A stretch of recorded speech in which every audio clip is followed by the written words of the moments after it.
All right, get ready. Today we're going deep on keto bars. Ooh, fun. Yeah, especially how they can affect blood sugar. Makes sense. If you're trying to stay keto and still enjoy a snack. Yeah, finding that balance, right. Totally. And honestly, there are so many keto bar brands out there. I know, it's overwhelming. It really is. So that's why we're doing this deep dive. Love it. We're checking out 3 YouTubers today, Yeah. all about keto bars. Oh, cool. Who are we hearing from? Okay, so first up, we've got 2 Crazy Ketos. Oh, yeah, I've seen them. They're fun. They are. And then there's My Crazy Life. That's Lori. Haven't heard of that one. Well, Lori's approach is really interesting. You'll see. Why? I'm intrigued. And then last, we've got Keto Chow with Miriam.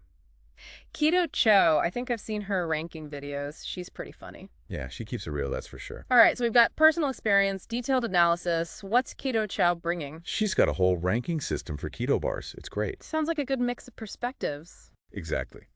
So let's start with 2 Crazy Ketos. They're always a good time. Yeah, let's hear what they found. Well, this time it's just Joe. Rachel's not in this one. Oh, okay. He wanted to see how eating a keto bar affected his blood sugar. So, like a personal experiment. Yeah, exactly. He tested the original keto bar, the mint chocolate flavor. Classic. Right. So he starts with a blood sugar of 90. Okay, pretty normal. Then 30 minutes after the keto bar, it's 93. So just a little bump. And get this, an hour later, he's back down to 91. Wow, so basically no real impact. I know. He was super happy about that, you can tell. Yeah, if you're watching your blood sugar, that's got to be reassuring. Totally. Okay, now let's switch gears to Lori from My Crazy Life. Okay, the one I didn't know. Yeah, so Lori's diabetic. Oh, okay, that adds another layer. Right. She's also super active, always on the go. So finding the right snacks is probably even more important for her. Oh, absolutely.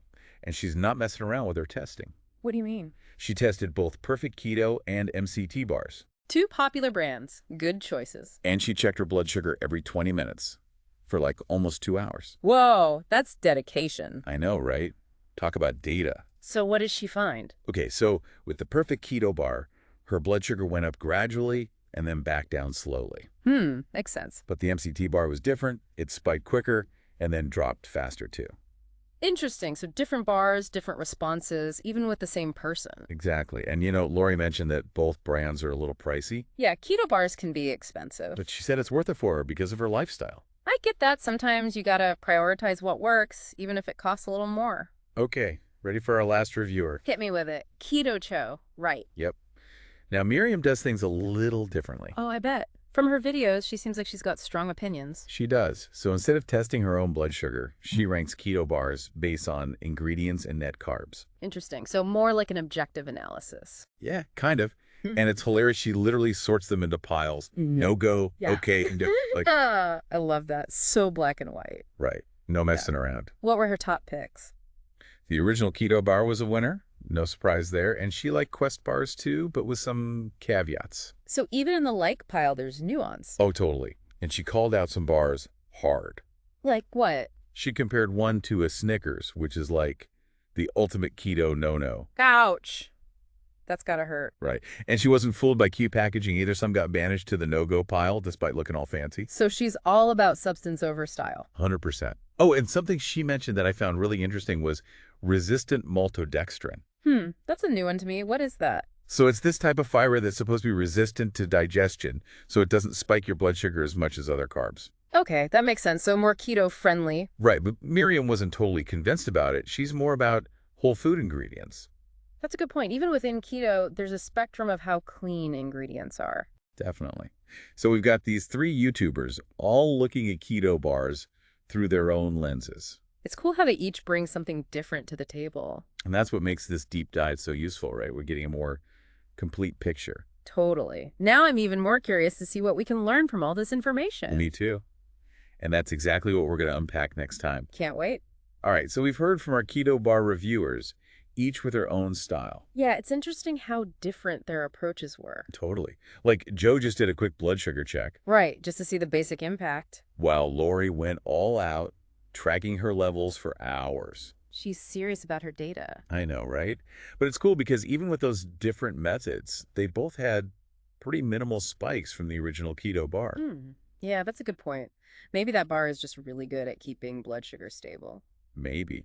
But then again, Lori did have that sharper spike with the MCT bar. Right, and Joe didn't test that one, so we don't know how he would have reacted. True. Plus, Joe's not diabetic, so his body might handle things differently anyway. Exactly. There are so many factors that can play into it. It's like everyone's got their own unique blood sugar puzzle to solve. And that's where Miriam's ingredient focus comes in handy. Oh, yeah. She might not be doing blood tests, but she's all about what's actually on the bars. Right, because the ingredients can make a big difference. Totally. Like, remember how she wasn't a fan of tapioca fiber? Yeah, I see that in a lot of keto products. Me too. It's supposed to be low carb, but Miriam wasn't convinced. I think she prefers more whole food ingredients. Yeah, she's all about keeping things natural. Which makes me think about Lori's experience with the MCT bar. Oh, how so? Well, that bar did have tapioca fiber, and she did have a more noticeable spike with it. Interesting. So maybe tapioca fiber does have more of an impact than some people think. Possibly. It's a good reminder that even if something is keto, it doesn't automatically mean it won't affect your blood sugar. Totally. You really got to look at the individual ingredients, not just the overall carb count. Absolutely. And that goes for any keto product, not just bars. So as we're putting all these pieces together, what are some key takeaways our listener can use? Well, I think the biggest one is that keto bars are not all created equal. Right. Like some might be better for blood sugar than others. Exactly. And how a bar affects you can depend on a lot of things, like if you're diabetic or how your body just naturally handles carbs. So paying attention to your own body's response is super important. Couldn't agree more. And of course, reading those ingredient lists carefully, not just looking at the net carbs. Yeah, knowing what sweeteners and fibers they use can make a difference. Totally. And don't be afraid to experiment. Try different brands and see what works best for you. That's such a good point. It's about finding that balance between taste, macros, and how the bar affects your blood sugar. Exactly. It's a personal journey. And sometimes it takes a bit of trial and error to find that perfect bar. Oh, for sure. But hey, that's part of the fun, right? Discovering new snacks and figuring out what your body loves. Okay, so we've talked blood sugar, we've talked ingredients, but there's another piece to this whole keto bar puzzle, isn't there? What are we missing? Well, we haven't talked about enjoyment. Because at the end of the day, if a keto bar doesn't taste good, what's the point? You're so right. It can't just be about numbers. It has to be something you actually like to eat. Exactly. And that leads us to a really important question for our listener as we wrap up this deep dive. When you're looking at all those keto bars on the shelf. So many choices. I know, right? Uh, What's the deciding factor for you? Is it the taste? Ooh, taste is definitely up there. Like, gotta satisfy that sweet tooth, right? For sure. But for some people, it's all about the ingredients. Yeah, like keeping it clean, whole foods, all that. Exactly. And then there's price. Those keto bars can get pricey. Oh, yeah. Especially if you're snacking on them regularly. And of course, we can't forget about the impact on blood sugar, Right. That's got to be a top priority for some folks. especially if you're diabetic, like Lori. Totally. Yeah. So it's like, how do you balance all those things when you're making a decision? It's tough. But I think the key is figuring out what matters most to you. Like, what are your non-negotiables? Exactly. Maybe you absolutely can't stand artificial sweeteners, so that's your deal breaker. Or maybe you're super sensitive to blood sugar spikes, so that's what you focus on. And hey, if you're lucky, you find a bar that hits all the marks. Right. Tastes amazing, good ingredients, doesn't mess with your blood sugar, and doesn't break the bank. A keto unicorn. But even if you can't find that perfect bar, it's about making those trade-offs. Like maybe you compromise a little on taste to get a bar with better ingredients. Or maybe you splurge a little for a brand you really trust. Exactly. There's no right or wrong answer. It's all about finding what works for you and your lifestyle. And I think that's the beauty of the keto journey. It's all about personalization. Totally. You get to be in control, experiment, and figure out what makes your body feel its best. I love that. It's empowering. It really is. So as we wrap up this deep dive on keto bars and blood sugar, I just want to say, Yeah. don't be afraid to be your own advocate. Pay attention to how different bars make you feel, both physically and in terms of how much you enjoy them. Absolutely. Your body will tell you what it needs.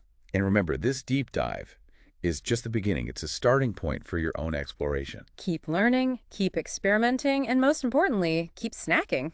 Couldn't have said better myself. Thanks for joining us on this keto bar adventure. Always a pleasure. And until next time, happy snacking.